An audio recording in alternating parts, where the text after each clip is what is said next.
Bonjour les balances et ascendants balance et bienvenue sur votre escale Astro Tarot, guidance de vos énergies pour la lunaison du 13 novembre au 12 décembre 2023. La nouvelle lune en Scorpion, conjointe à Mars et opposée à Uranus rétro, se place dans votre secteur des biens et tout ce qui symboliquement vous nourrit. Alors que ce soit par l'argent que vous gagnez par le travail ou par la valeur que vous accordez aux choses et aux personnes.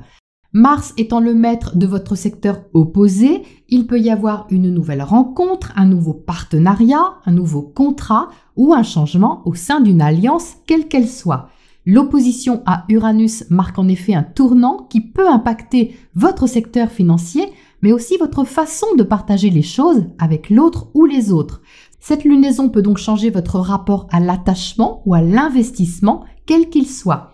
Le trigone à Neptune propose une amélioration de votre bien-être au quotidien qui peut aussi passer par la mise en place de ce qui vous fait du bien.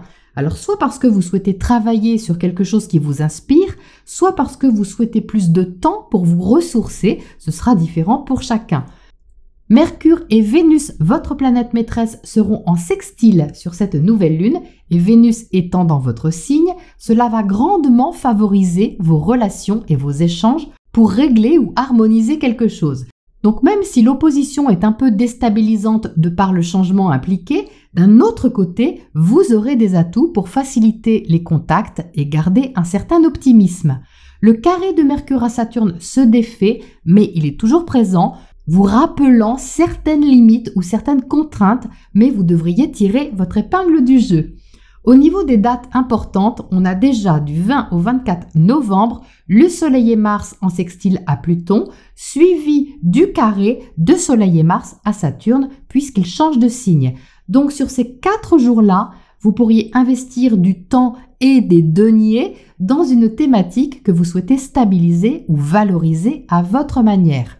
Puis il sera question de communiquer ou dévoiler vos intentions, pas simplement pour vous exprimer, mais pour mettre en place quelque chose avec plus de rigueur. Cet aspect peut aussi correspondre à une dépense que vous souhaitez engager avec un Saturne qui vous demande si c'est vraiment utile, par exemple. Ce sera donc important d'être pleinement conscient de votre vraie motivation. La pleine lune du 27 novembre dans l'axe Gémeaux-Sagittaire viendra vous travailler sur vos besoins d'expansion, vos projets et envies de liberté.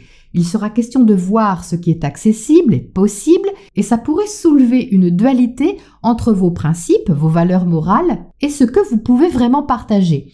Le carré à Saturne vous invitera à prendre la responsabilité de l'aventure qui vous tente en vous demandant de bien la gérer. Alors même si ça paraît un peu contraignant, ce sera sûrement utile parce que Mercure, qui maîtrisera cette lune en Gémeaux, sera en carré à Neptune.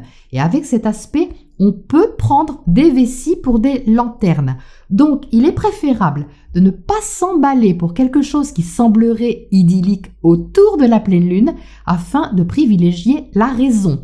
S'il est difficile de résister à l'appel du large, alors essayez d'attendre juste quelques jours parce que du 1er au 4 décembre, vous y verrez plus clair et vous serez plus prudent. Mercure entrera en effet en Capricorne, formant un sextile à Saturne. Donc ça, c'est l'aspect type des conversations réalistes et sérieuses pour gérer une question de main de maître.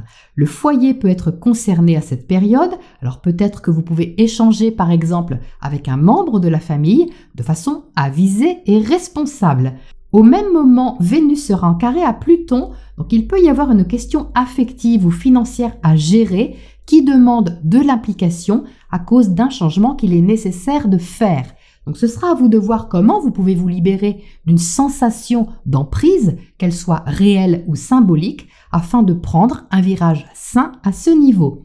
Le 5 décembre, Vénus entrera en Scorpion dans votre secteur financier et formera un trigone à Saturne. Donc les questions financières, matérielles, mais aussi les questions d'attachement affectif semblent être sur le tapis et ce trigone peut marquer un engagement positif. Donc ça peut être un contrat que vous concluez, une relation que vous stabilisez ou même un achat qui améliore votre confort sur la durée. La combinaison parfaite pour joindre l'utile à l'agréable, quoi que vous fassiez à cette date. Enfin, du 8 au 10 décembre, Mercure formera un trigone à Jupiter rétro et Vénus sera en opposition à ce même Jupiter rétro. Donc voilà une date qui va vous aider à trouver le juste milieu avec lucidité et avoir un raisonnement logique entre ce que vous espérez développer ou partager et ce que vous avez vraiment comme moyen relationnel, créatif ou matériel. Et si vous hésitez, eh bien privilégiez la discussion avec quelqu'un de sage et de pragmatique ou alors trouvez cette énergie en vous-même, les balances, pour orienter votre voile dans le bon sens. Oui, parce que vous allez le sentir, le vent dans les voiles, d'une façon ou d'une autre. Regardez-moi ce tirage avec 2 arcanes majeurs qui insistent sur un besoin évident de liberté et de nouveauté. Vous entrez avec l'étoile, donc ça c'est magnifique. Uranus vous travaille dans la maison 8. Il ne faut pas oublier que Uranus, c'est le maître de votre maison 5. Donc tout ce qui symbolise votre essentiel, votre identité, votre rayonnement. C'est le secteur de l'affirmation de soi, mais c'est aussi le secteur de l'amour, de la créativité, des enfants et de la joie. Donc, avec cette opposition de la nouvelle lune à Uranus, on va dire qu'il y a un désir de suivre une envie et de suivre votre cœur aussi.